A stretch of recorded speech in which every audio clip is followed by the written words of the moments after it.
My name is Paige Calloway, 28 years old. My twin sister got engaged last fall to a man named Theo Weston.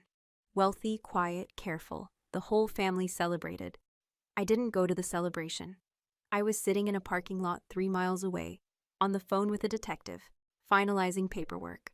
6 weeks later, Jillian invited me to a formal engagement dinner. First time she'd spoken to me in 2 years. My mother called it an olive branch. My grandmother called it a trap. They were both right. She put lobster on my plate. She smiled. She told everyone I always overdramatize my allergies. What she didn't know, what none of them knew, is that the man she was about to marry was the one who hired me to investigate her in the first place. People used to stop us on the street when we were little. Strangers would crouch down to our level, look back and forth between us like they were solving a puzzle and say, "Which one is which?" My mother would laugh. She loved that question. She'd put her hands on both our shoulders. "This is Jillian, and this is Paige." And then she'd wait. 9 times out of 10, the stranger would look at Jillian and say, "Oh, I can tell." They couldn't tell. Nobody could. But they wanted to believe they could, because it was less unsettling than accepting that 2 people could be entirely identical and entirely different at the same time. I understood that even at 7. Jillian made it easy for people. She was warm when warmth was needed, funny when the room needed lightening, serious when seriousness earned respect. She reflected back whatever you wanted to see. I was the one who asked inconvenient questions at dinner, who noticed when things didn't add up, who sat in the back of the car on long drives and watched the highway instead of talking. My mother used to say I was in my own world. She didn't mean it kindly. Jillian used to say I was a lot. She said it like a diagnosis. We grew up in the same house, ate the same meals, wore matching Halloween costumes until we were old enough to choose our own. We shared a bedroom until I was 15 and asked, once, quietly, if I could have the small room at the end of the hall. My mother said yes. Jillian acted like I'd drawn a line in the sand. Maybe I had. The divergence after that was slow and then fast, the way water finds a crack and then widens it. Jillian went to community college, dropped out, married briefly at 23, divorced at 25, and spent the years between remaking herself into someone our mother could be proud of. She learned how to network, how to dress, how to enter a room like she owned it. I became a cop. Not because I was brave, though people assumed that. Because I was systematic. I liked the logic of evidence. I liked the way facts didn't change depending on who was in the room or what they needed to be true. I worked patrol for 3 years, then investigations. I was good at it. Very good at it. And then 26 months before the dinner, I got a letter from a collections agency I'd never heard of, about a loan I'd never taken, bearing a signature that was almost mine. Almost. My mother, Valerie Calloway, is 57 years old and has lived in the same house in Fairfax County, Virginia, for 31 years. She raised 2 daughters mostly alone after our father left when we were 4. She is not a cruel woman. She is not the villain of the story, even though she made it easier for a villain to operate. She chose Jillian. That is the simple version. The complicated version is that Jillian made herself easy to choose. She called more often, visited more often, remembered birthdays and the names of Mom's coworkers, and the particular brand of tea Mom kept by the stove. She was, on the surface, a more attentive daughter. She was also lying to all of us. But surface things are easier to see. Every time I surfaced a concern about Jillian, about money, about behavior that didn't add up, my mother gave me the same look. Not angry, tired. The look of someone who had been asked to solve a problem they had decided wasn't a problem. "You two are too competitive," she'd say. "You always have been. It's exhausting." Those words, I heard them so many times they stopped feeling like a response and started feeling like a wall. I stopped trying to go through it. I started going around. Grandma June is 72 years old and has been the sharpest person in any room she has entered for as long as I can remember. 35 years as a clerk of court in Fairfax County. Not a judge, not a lawyer, but the person who processed every document, witnessed every signature, filed every motion. She knows what fraud looks like in its early stages. She knows what it looks like when someone thinks they've cleaned it up.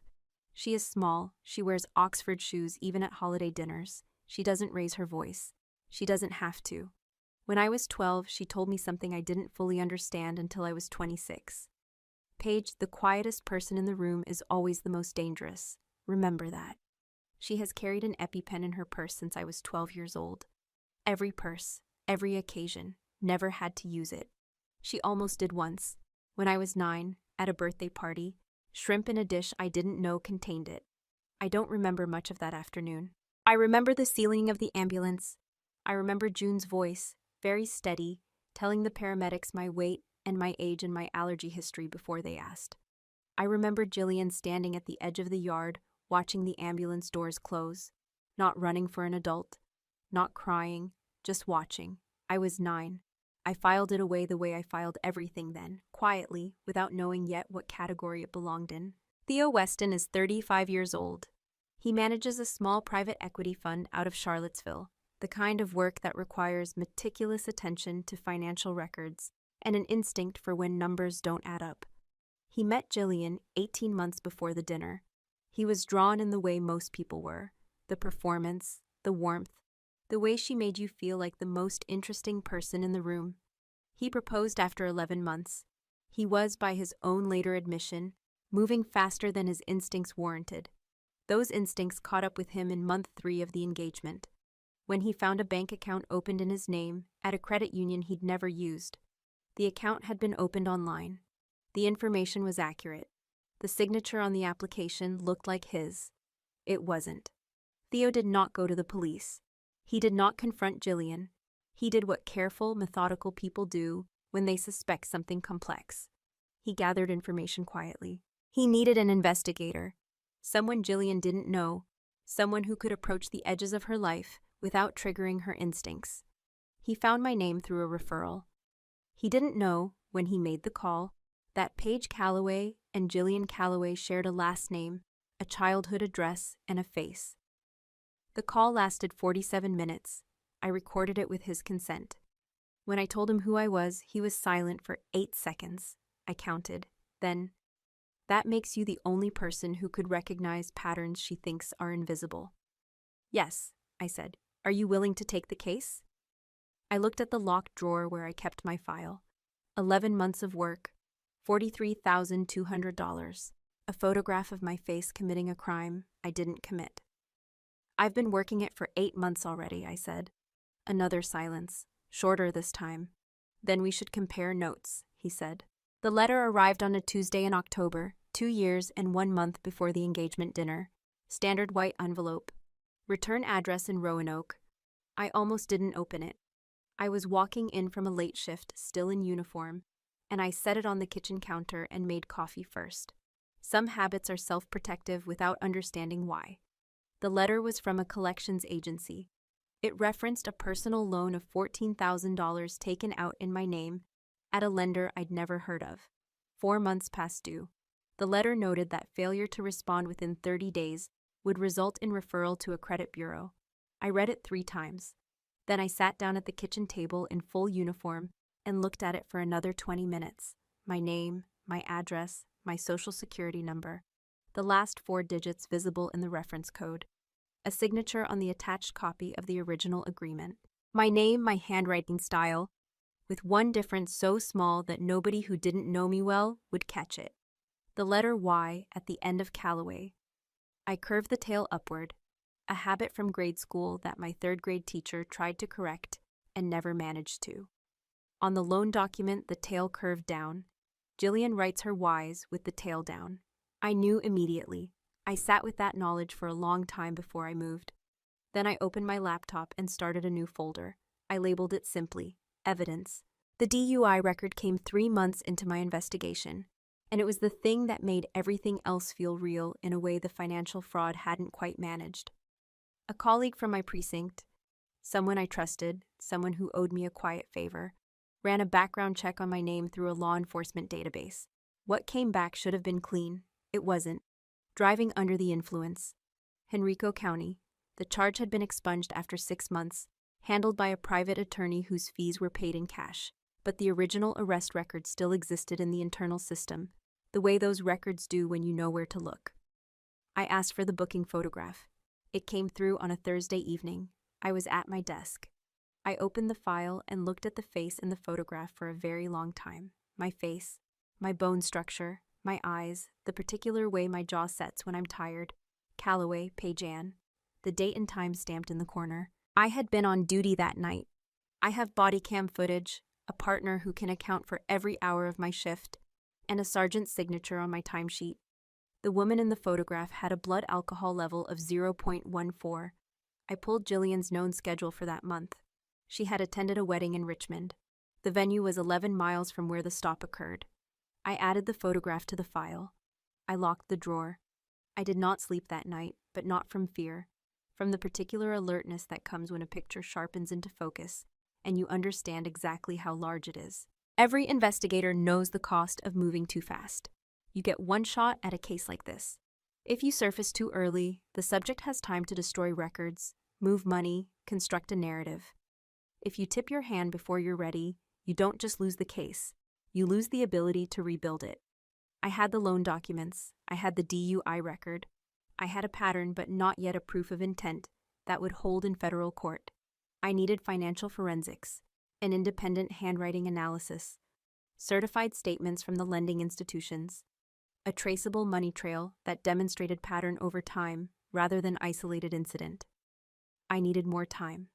In month 4, I submitted my resignation from the department. I had been planning it for 6 weeks. I told my supervisor I was moving to private practice. He shook my hand and said the department's loss was someone's gain. I thanked him and went home and opened a business license for Callaway Investigative Services. Then I went back to work. By month 8, I had $43,200 in fraudulent loans across 3 banks and 1 private lender. The DUI record. 2 credit cards opened in my name with a combined limit of $12,000. A lease agreement for an apartment in Arlington that Jillian had signed as me and never occupied. A space that existed as me but that she never entered. What I didn't have yet was a second witness. Someone with no connection to me who had independently observed evidence of the fraud. Someone whose testimony could not be attributed to sibling rivalry, to long-standing conflict, to the narrative Jillian had been building for years. My sister always exaggerates. Then in month 8, my email received a single line from an address I didn't recognize. TW. I think we need to talk about Jillian. Jillian called on a Wednesday evening 6 weeks before the dinner. I hadn't spoken to her in 22 months. The last time had been a brief surface conversation at a birthday gathering for our mother. The kind of event where 2 people can occupy the same room and exchange pleasantries, and no observer would know that one of them had spent the previous 6 months documenting the other's crimes. She opened with, "Paige, I've been thinking about you." She said she wanted to start fresh, that the engagement had made her reflective, that she wanted the people she loved present to celebrate. She said, "You're still my sister. That doesn't change." I listened to every word. I noted the ones she chose carefully and the ones she didn't bother to. I said, "I'll be there." When I hung up, I called Theo. "She invited me." "I know," he said. "She told me she was going to. She seemed pleased with herself." I filed that detail. Then I called June. "I'm going," I told her. A pause. Not surprise. She'd been expecting this. "Are you certain?" she asked. "When a trap springs, it lands on everyone nearby." "I know." "All right," she said. "I'll be there." A beat. "I'll bring my purse." On a Thursday, 72 hours before the dinner, I submitted the formal complaint, not to local police, to the FBI's Financial Crimes Division, through a contact Theo had cultivated, an agent named Whitfield who had been reviewing preliminary materials for 6 weeks and had 3 days prior confirmed that the evidence met the threshold for federal charges. Identity theft, bank fraud, falsification of legal documents, misuse of personal identification for criminal record evasion. 6 counts. Whitfield would coordinate with Fairfax County for the logistics of Saturday evening. He would arrive in plain clothes. A uniformed county officer would accompany him. The plan was simple. Arrive at 8:30 p.m., ask for Jillian Callaway by name, execute the arrest warrant at the scene. I asked, "Will you need me to do anything at the dinner?" He said, "Just be there, don't leave early, and don't eat anything you shouldn't." I appreciated that he knew about the allergy. I had included it in the case file because it seemed relevant to document. I hadn't known, when I wrote it, how relevant it would turn out to be. I drove home from that meeting and stood in my kitchen for a long time. Then I drafted an email to my mother. My dietary restrictions, clearly stated, sent 48 hours in advance. She replied within an hour, "Of course, sweetheart. We'll make sure there's nothing you can't eat. I saved that email in the folder I'd been keeping for 11 months. It belonged there. I arrived at my mother's house at 6:40 p.m., 20 minutes before the dinner was scheduled to begin. The neighborhood was quiet the way Virginia suburbs are quiet in December. Everyone inside, lights in windows, the particular stillness of a cold evening that hasn't decided whether to snow. I sat in my car for 90 seconds running through variables. Then I got out. I was wearing a dark green cardigan over a collared shirt. Long sleeves. The medical alert bracelet on my left wrist, where it always was. Inside the left cuff of the cardigan, secured with a small adhesive strip, was a micro recorder no larger than a thumb drive. Battery life, 6 hours. Voice activated. It had been running since I left my apartment. The house smelled like my childhood. Roasting garlic, the particular candle my mother burned in the entryway every winter, the faint cedar of the closet near the front door. Sensory memory is involuntary. For a moment I was 10 years old and none of this had happened yet. Then I heard voices from the dining room and it passed. June was already there, sitting at the far end of the living room in an armchair, upright, ankles crossed, her navy purse on her lap. She looked up when I came in. She didn't smile. She patted the chair beside her. I sat down. "Everything in order?" she asked, quietly, without looking at me. "Yes," I said. "Good," she said. I excused myself and walked the first floor. Old habit. I noted the dining room layout, rectangular table, seating for 10, place cards already set. I found my card. Jillian had placed me at the far end from herself, with Gary to my left and an empty chair to my right. I went to the kitchen for a glass of water. On the counter near the refrigerator was a red insulated food bag, the kind used to transport prepared meals, closed, but not flush against the counter, set there recently by someone who hadn't been carrying it long. The shape and size of it was consistent with a restaurant takeout container, large enough for one serving of something. I didn't open it. I already knew what was inside. I went back to the living room and I waited. Jillian came in at 7:02 p.m., navy dress, a deliberate callback to the engagement announcement photos she'd posted online. The diamond on her finger caught the light from the entry chandelier. She had done her hair the way she did for occasions that mattered to her. She hugged our mother first, long, genuine looking. Then she turned to the room. When she saw me, she smiled. "Paige," she said, "I'm so glad you came." She crossed the room and hugged me. Her perfume was the one I'd bought at 17, a bottle she'd borrowed and never returned, and then purchased for herself because she said it suited her better. Some things don't change. When she pulled back, her eyes dropped to my wrist, to the bracelet. Just a half second. The kind of glance that looks like nothing, that anyone else in the room would miss entirely. An inventory, a confirmation. I let her take it. Theo came in behind her. He shook Gary's hand, kissed my mother on the cheek, was introduced around the room with the ease of a man who had been practicing the role of devoted fiancé long enough to perform it without thinking. When he reached me, we shook hands. His grip was firm and steady. When he released, his fingers pressed once. A single additional pressure, brief, deliberate, a signal. I had practiced receiving it without reaction. "Good to meet you in person," I said. "Likewise," he said, and moved on. Heather arrived shortly after, Jillian's closest friend since college, alone, carrying a small clutch and the particular energy of someone who had already decided how the evening would go and had not decided well. She kissed Jillian's cheek, set her bag in the corner. When she walked past the kitchen doorway and caught sight of the red insulated bag on the counter, something moved across her expression. Not surprise, resignation. She had been interviewed by Agent Whitfield 6 weeks prior as a background witness. She was here tonight because she didn't know what else to do with what she knew. By 7:30, everyone was seated. 9 people at the table, 4 who knew nothing, 3 who knew pieces, 2 who knew everything, and 1 whose plan none of us had fully anticipated. My mother had cooked with effort visible in every dish. Caesar salad with house-made dressing, dinner rolls still warm, butternut squash soup ladled out herself as she moved around the table with the careful attention that was her primary form of love. Jillian led the conversation. She moved between topics with the ease of someone who had prepared an agenda without appearing to. Theo's fund, the wedding venue in Middleburg, Mom's garden in spring, She asked Gary questions and remembered details from previous conversations, and Gary was visibly pleased by it. She didn't address me directly for the first 40 minutes. I didn't mind. I ate my soup, I listened, I noted the micro-expressions. Gary's mild confusion at the seating arrangement, Patrice's careful neutrality, Heather's increasing quietness as the soup bowls were cleared and the second course was discussed. At 7:42 p.m., my mother stood to bring out the main course and asked Jillian to help. They went into the kitchen together. 2 minutes, I counted. When they came back, my mother was carrying a large platter of sliced beef tenderloin. Beautiful. Exactly what she'd described in the menu email she'd sent 2 weeks prior. The email I had saved in the folder. The email she'd written after I clearly stated my dietary restriction. The email that now existed as a documented record of prior knowledge. Jillian was carrying one additional plate. She walked the length of the table to my end. She set the plate down in front of me with both hands. Slowly, deliberately, steam rose from it. Lobster tail, drawn butter, a wedge of lemon, still warm from the insulated bag, transported here for this specific purpose. The smell reached me before anything else.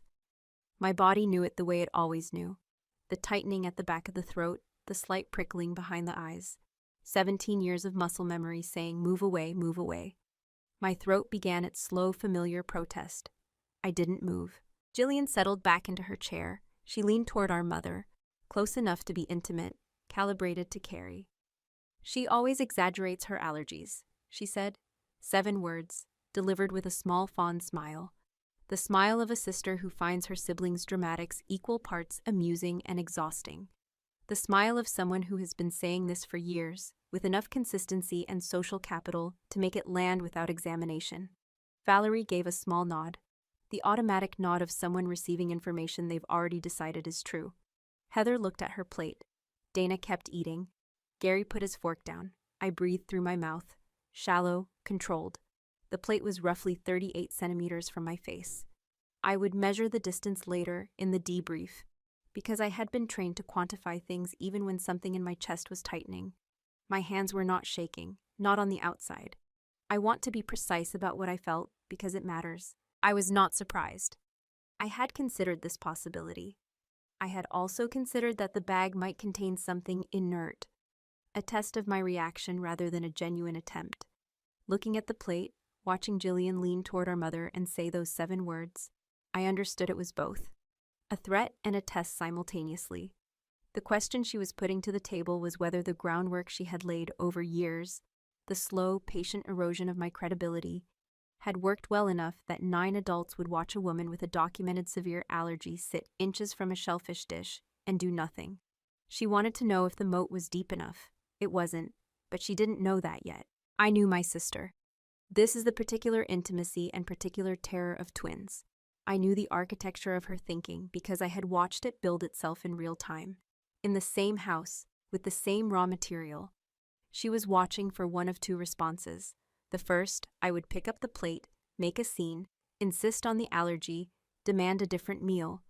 This would confirm everything she'd told our mother over the years. The exaggeration, the attention-seeking, the drama. My credibility, already worn thin by 20 years of you two are too competitive, would erode further. If something happened to me later that evening, if I had somehow ingested something, if the reaction came quietly and the response was too slow, the first narrative available would be, she always made too much of it. She brought this on herself. The second, I would eat it, or some of it, enough. And within 4 to 8 minutes my throat would close. And Jillian would be the only one at the table who knew exactly how urgent that was, who would be making decisions in real time about how quickly to reach for the EpiPen in June's purse, whether everyone would understand in time, whether the distance between knowing and acting was just a little too long. She had constructed a situation where both outcomes served her. She had not constructed for a third option. I looked at the plate, then I looked at Jillian. She was watching me, the smile still there, practiced, patient, waiting for the performance to begin. I placed both hands flat on the table, palms down, fingers spread, a gesture that was not defensive and not aggressive, simply present, grounded. I looked at my sister's face across the white tablecloth and the steaming plate, and the drawn butter going slowly translucent at the edges. My face. The same jaw, the same ounce, the same small line above the left eyebrow, from a branch we fell from at age 6 in the same backyard. She had used this face as a disguise. She had walked into rooms as me. She had stood in front of a camera in Henrico County and let a police officer photograph her with my name attached. She hadn't just stolen my identity. She had decided at some point that my identity was more valuable than I was.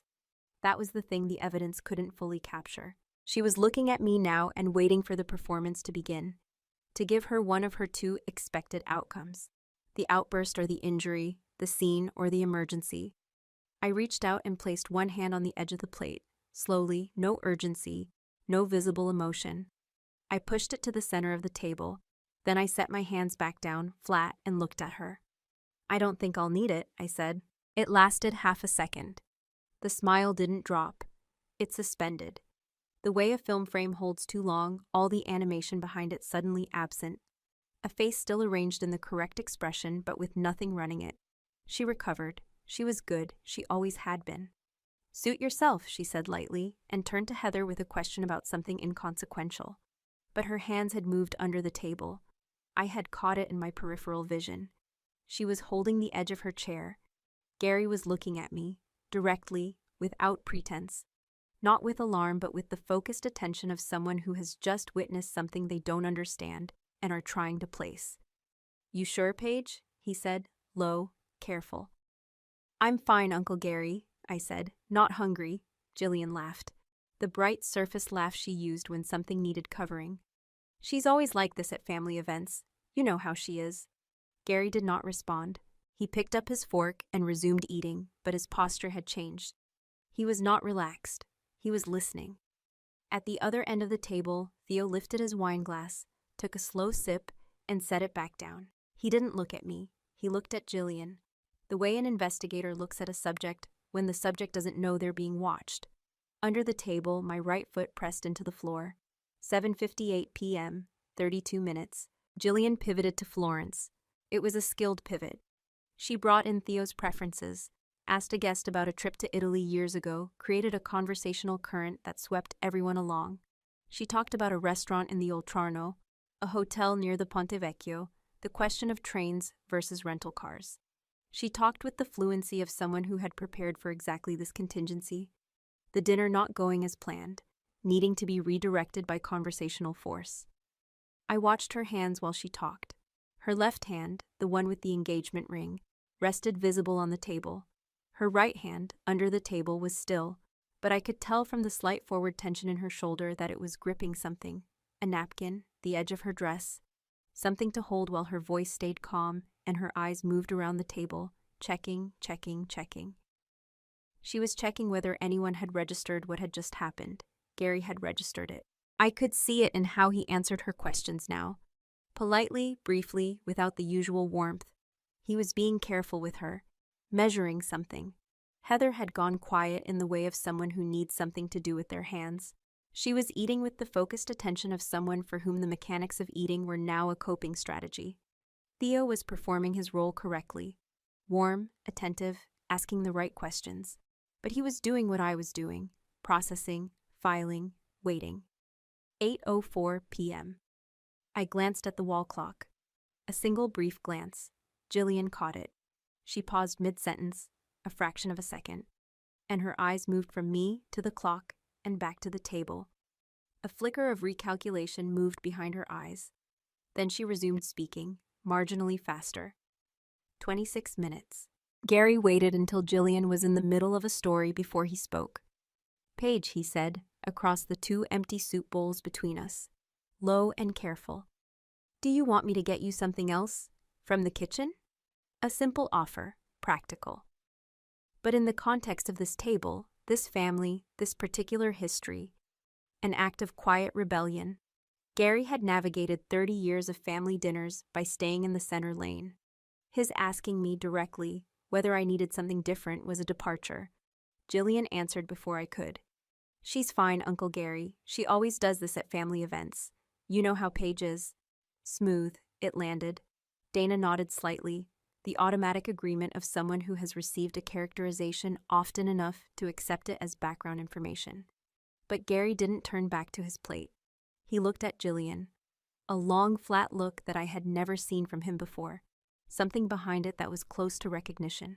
The particular expression of someone who has just understood that a story they were told isn't the whole story. He knew something was wrong, not what, not yet. He set his fork down and didn't pick it up again. I reached for the plate again, one hand, 2 fingers on the rim. I moved it slowly, steadily, to the center of the table, not shoved away, not dramatic. Simply relocated, the way you might move a centerpiece to make room, a practical gesture, a neutral one, a gesture that could be documented later as calm, rational, unhurried. Then I set my hands back flat on the tablecloth, and I said very quietly, "I don't think I'll need it."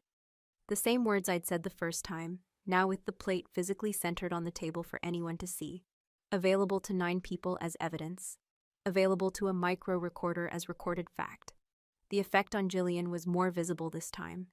The suspension in her smile lasted longer. And when she came back online, the edges of her recovery were rougher, the pivot to the next topic less fluid. Gary watched the plate sit in the center of the table. He reached for his water glass and took a long, slow drink without looking away from it. From across the table, so quietly it barely registered, Heather said, "Oh God." I don't think anyone else heard. At 17 p.m., 13 minutes. My mother stood to clear the soup bowls and said she'd bring dessert shortly. June stood too. "I'll help, Valerie." And the 2 of them disappeared into the kitchen. The room was quieter without them. Jillian made an effort to fill the gap. She asked Patrice about her work. She topped up Dana's wine. She touched Theo's arm, but the conversation had lost its current. It moved in short, shallow eddies. I looked at the clock. 8:24 p.m. From the kitchen, the low murmur of June and my mother's voices. Too quiet to parse. Then a longer silence, the pointed silence of a conversation that has stopped rather than paused. The silence of something being said that takes a moment to absorb. Jillian registered the change in ambient sound from the kitchen. Her fingers tightened around her wine glass. She redirected to Dana with a question about wedding invitations. Dana answered. The conversation continued. 8:28 p.m. outside from the direction of the street, I heard a car decelerate. The specific sound of a vehicle pulling to a stop rather than passing through. The engine idled briefly, then cut. I knew that sound. 3 years in a patrol car. I knew the particular idle and cut of a Crown Victoria's ignition when the driver plans to exit quickly. Jillian was talking about envelope styles. I looked at the front door. I waited. The doorbell rang at 8:31 p.m. My mother came out of the kitchen, dish towel in hand, with the mild puzzlement of a woman who had not invited anyone else and was briefly curious about who might be on her porch at this hour on a Saturday evening. She opened the door. I heard it before I saw it. The professional register of a law enforcement greeting, the formal structure of an introduction, my mother's sharp inhale. "Good evening, ma'am. We're looking for Jillian Calloway." The table stopped, not dramatically, no knocked glasses, no gasps. It stopped the way a machine stops when the power cuts, instantly, without transition, every moving part ceasing at once. Jillian's wine glass was halfway to her mouth. She set it down. 2 men came into the dining room, one in a Fairfax County deputy's uniform, one in a gray suit, Agent Whitfield, who I had spoken with 4 times by phone and met once in person, and who had spent 6 weeks reviewing 340 pages of documentation before determining that the federal threshold had been met. He came to the head of the table. He looked at Jillian with the dispassionate courtesy of someone doing a job he has done many times. "Ms. Jillian Calloway?" Her smile was still there, the last of it, the absolute last. "I think there's been some kind of mistake," she said, smooth. Her voice didn't shake. She had prepared for a version of this, or something enough like it that the response came without hesitation. Whitfield said her full name. He read the charges: identity theft, bank fraud, falsification of legal documents, misuse of personal identification for criminal record evasion. Each count landed in the room like a dropped object. Specific, heavy, unambiguous. The smile dissolved. I had watched ice melt in slow motion once, in a science film. The way the edges go first, then the surface, then the whole structure softening from the outside in, losing its form not all at once but in stages, each one irreversible. That was her smile. Heather stood up. No announcement, no farewell. She picked up her purse from the corner where she'd left it, tucked it under her arm, and walked toward the front hall. The steady walk of a person who made a decision before they stood. "Heather," Gary said, confused. She didn't respond. She didn't look at Jillian. She walked through the dining room doorway, and I heard her coat pulled from the closet, the front door opening, the front door closing. Quiet. The silence she left was different from any silence that had preceded it. That silence had been tense, waiting. This silence was final. Gary looked at the space where Heather had been. Then he looked at Jillian. She didn't look at anyone. Her eyes had dropped to the table, to the lobster plate still sitting in the center where I'd placed it, going cold in the butter. "Jillian," Valerie said, barely audible. "Jillian, what is—" "Mom, still working, still trying to construct something. I need you to call David. The family attorney. Call David right now." When Whitfield moved around the table, Jillian stood. She did it with composure, the posture of a woman who had decided that how she left this room was the last variable she could control. She was handcuffed at the wrist with the practiced efficiency of someone who has done it many times. Her ring caught the light when the cuffs went on, the same diamond that had caught the chandelier light 2 hours ago when she came through the front door. She was walked toward the front hall. At the doorway she stopped. Whitfield gave her the half-second. The way they sometimes do. She turned and looked at me. Not at our mother, not at Theo, not at Gary or Patrice or the stunned stillness of Dana sitting with her hands in her lap. At me. We looked at each other across the length of the dining room, the same face, looking at itself. 28 years of shared history. The same yard, the same bedroom until we were 15. The same ambulance ceiling when I was 9. Compressed into a held moment across a dinner table with a plate of cold lobster between us. She said, "You always had to be the smart one, not an accusation, not a curse." Said in the flat, exhausted tone of someone who has finally understood something that has been true for a very long time and can no longer pretend otherwise. I didn't answer. She turned and walked out the front door. For the second time that evening, I heard it close. This time, there was a patrol car waiting. The room was very still. My mother was standing in the entrance to the dining room with the dish towel still in her hands. Gary was sitting with both palms flat on the table. Patrice had her hand over her mouth. Dana was looking at the centerpiece. Theo stood. He moved around the table quietly and sat down in the empty chair beside me. He addressed the room, my mother, Gary, the others, in the careful, unhurried tone of someone who had been carrying this for 8 months and had rehearsed the way to set it down. "I hired Paige 8 months ago," he said, "because I needed someone Jillian couldn't lie to, someone who knew exactly how she operated." A pause. "I didn't know they were twins when I made that call. When I found out, I realized I'd found the only person in a position to see what I couldn't." My mother looked at him, then at me. "How long?" she said. 11 months for me," I said. "Theo came in at 8. She used your name," testing the sentence, seeing how it fit against everything she'd decided over the years. "Yes." "The DUI was Jillian, driving back from a wedding in Henrico County. She gave the officer my name and social security number. She'd been using my information long enough she had it memorized." My mother sat down, not a decision. Her legs made it for her. "I sent you the menu email," she said quietly, to the table more than to me. 2 weeks ago, I told her there was no shellfish. She brought it herself, in the bag on the counter. Valerie put her hand over her mouth. "Mom," I said, not harshly. "I know." Agent Whitfield had not left. He was in the front hallway completing the procedural work of an arrest. When he came back into the dining room, he looked at June. June reached into her navy purse. She produced a small white envelope and held it out to Whitfield with the formal precision of someone who has been handling court documents for 35 years. "This is a USB drive," she said. "It contains photographs of 9 original financial documents that Jillian gave me to review over the past 14 months. She believed I was helping her with tax preparation." The room waited.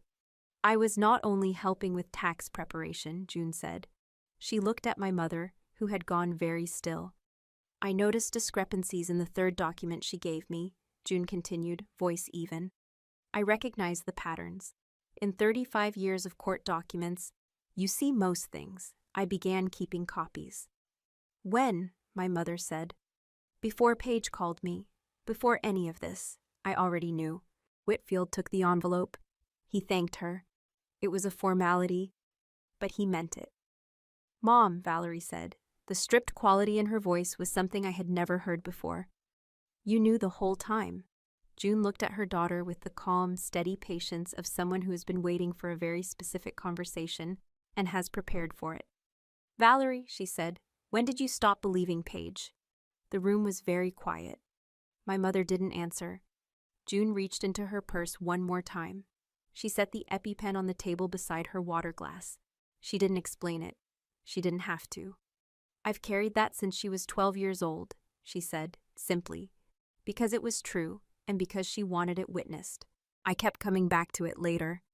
You always had to be the smart one. I had prepared for the anger, the denial, the attempt to negotiate or deflect or reconstruct the narrative in the few seconds available.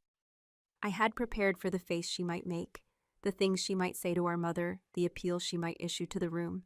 I had not prepared for honesty, because it wasn't a performance. It was, as far as I could determine, the only true thing she said to me in years. She was afraid of me. She had been afraid of me the entire time. And because she was afraid, she had spent 2 years trying to make me smaller, not just by taking what was mine, but by taking it while I was still there to observe it happening. The money, the record, the name, the slow, methodical dismantling of my credibility, carried out by someone who had known my face since before either of us could speak. She had stolen my identity not because she needed the resources, though she used them, not because she was reckless, though she took risks. She had stolen it because she believed at some level that if she held enough of my identity in her hands, she could cover the absence of her own. I thought about the apartment in Arlington, leased in my name, paid for with loans taken in my name, registered to me in every document, never once entered by her. A space that existed as me, but that she never occupied. I thought about what it meant that she had built a version of my life that she had no intention of living. She had tried to be me without wanting to be me. She only wanted the parts that couldn't be taken from her. She'd missed the one thing you can't forge. After Whitfield left, after Dana quietly collected her things, after Patrice guided Gary toward the kitchen with a word about coffee, the dining room held 4 people, me, my mother, June, and Theo. The lobster plate was still in the center of the table. My mother looked at it for a long time. Then she looked at me. You didn't eat it, she said. No. Because you knew. Yes. She nodded, the slow nod of someone who has been adding a column of numbers and has finally stopped arguing with what they keep arriving at. She said, I'm sorry, Paige. 3 words, no elaboration, no caveat, no framing that redirected the weight of it back onto something more comfortable. Just the words said across a dinner table at 9:04 p.m. to a daughter she had not believed for a very long time. I didn't know what to do with them. I had imagined a version of this moment more times than I could count. I had imagined what I might say, what I might feel, whether there was a version of enough available.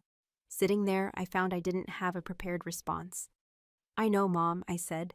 June reached across the table. She put her hand over my mother's. Then she extended her other arm and put her hand over mine. 3 women at a table, the food going cold. Outside, the December quiet had returned as though nothing had interrupted it.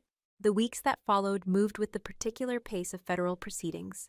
Slow, exact, without drama. Jillian was held without bail for 22 days.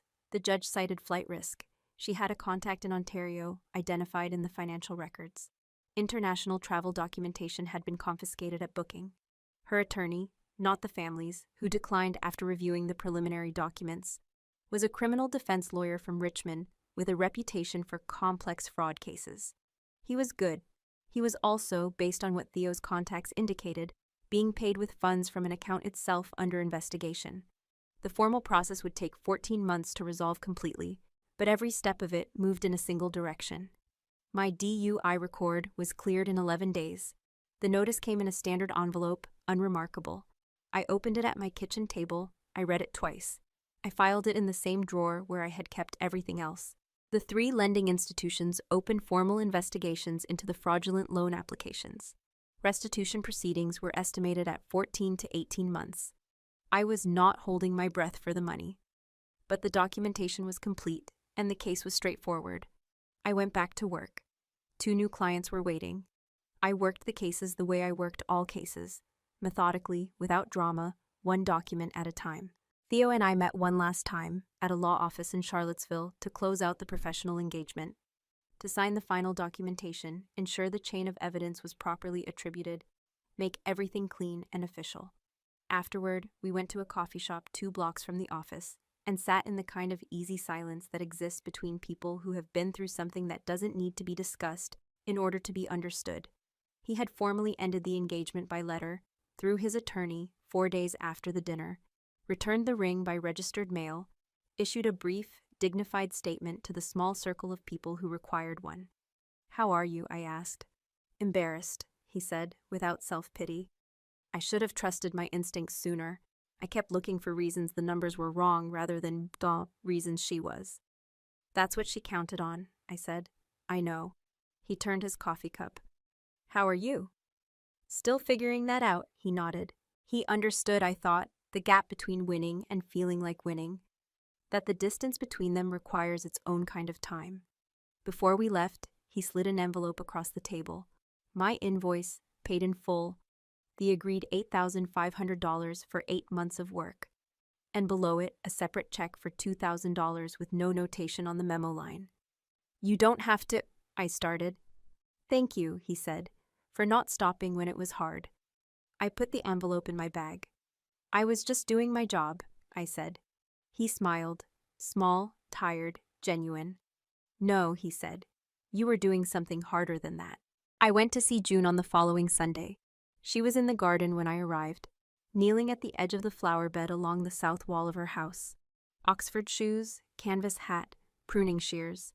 She heard me on the path and didn't look up immediately. "Sit down," she said. "I'll be another few minutes." I sat on the back porch step and watched her work. The December garden was mostly bare, the structure of things rather than the color of them. She moved along the bed with the unhurried thoroughness she brought to everything. When she finished, she came and sat beside me on the step. We were quiet for a while. "Did you know about the lobster before the dinner?" I asked. "I suspected something would happen," she said. "I didn't know what form. I've learned over a long time to carry what I might need without waiting to be certain I'll need it." She looked at her hands in her lap. "That's what the EpiPen always was. Not certainty, readiness." I nodded. "You should have told me about the USB drive," I said. "Yes," she agreed. No apology. "But if I told you, it became collaborative, and her attorney could argue coordination. I needed it to be entirely mine, an independent source." It was exactly correct. The kind of strategic thinking that took 35 years in a courthouse to develop, and that most people never develop at all. We sat a while longer.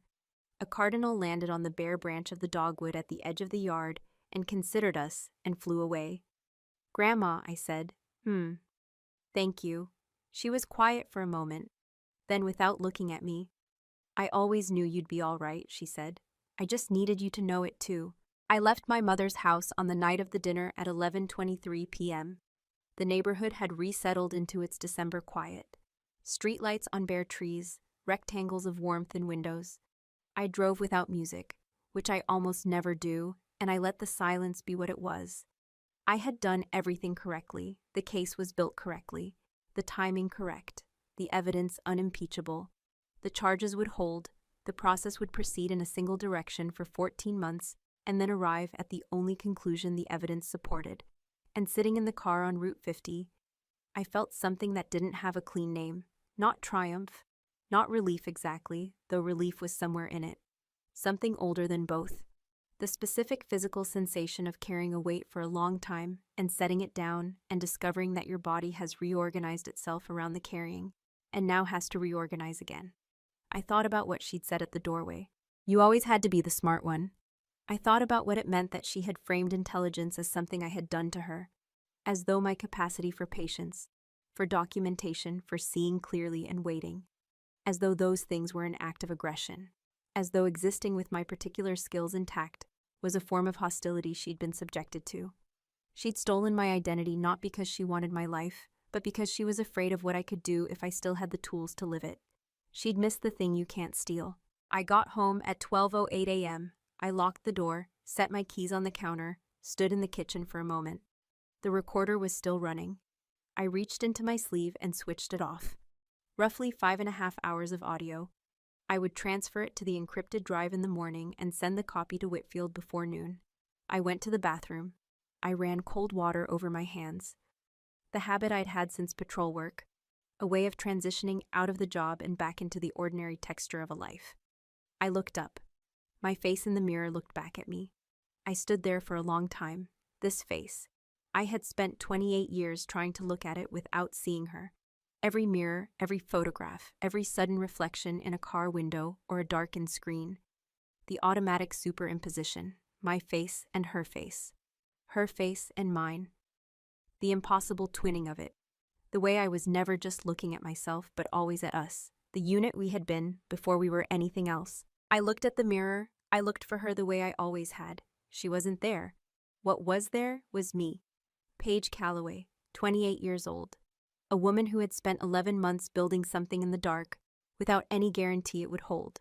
A woman whose name had been taken from her and returned. A woman whose grandmother had carried an EpiPen for 16 years, without ever being asked to explain why.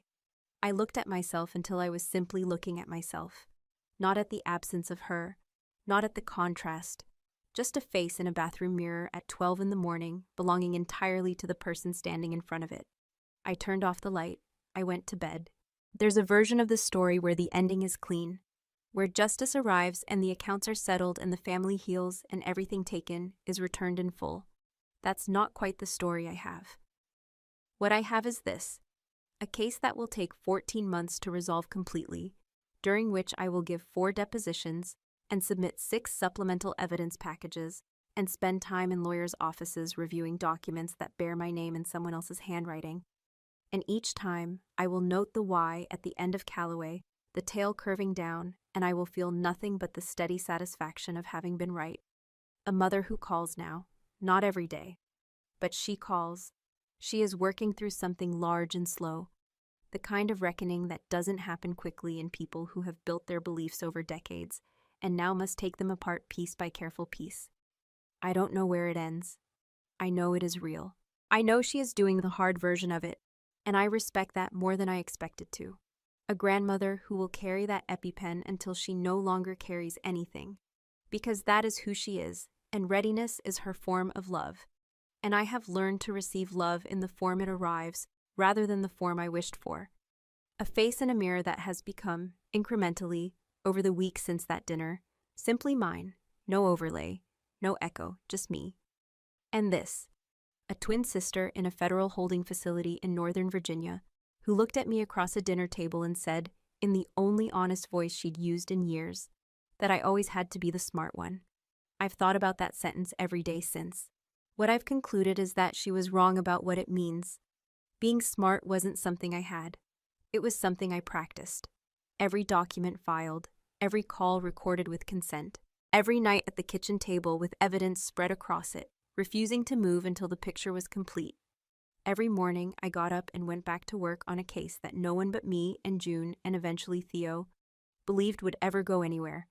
That was a choice, made over and over in private, without an audience, without any assurance it would matter. She thought intelligence was a natural advantage, a fixed quantity, something distributed unevenly at birth, something that could be offset by taking enough from the people who had it. She didn't understand that it isn't a quality, it's a practice. You build it in the dark, alone, when no one is watching, when you're not certain it will hold. She saw the outcome and called it an advantage. She never watched the work. She called it exaggerating. I call it surviving. And I have been doing it longer than she ever knew.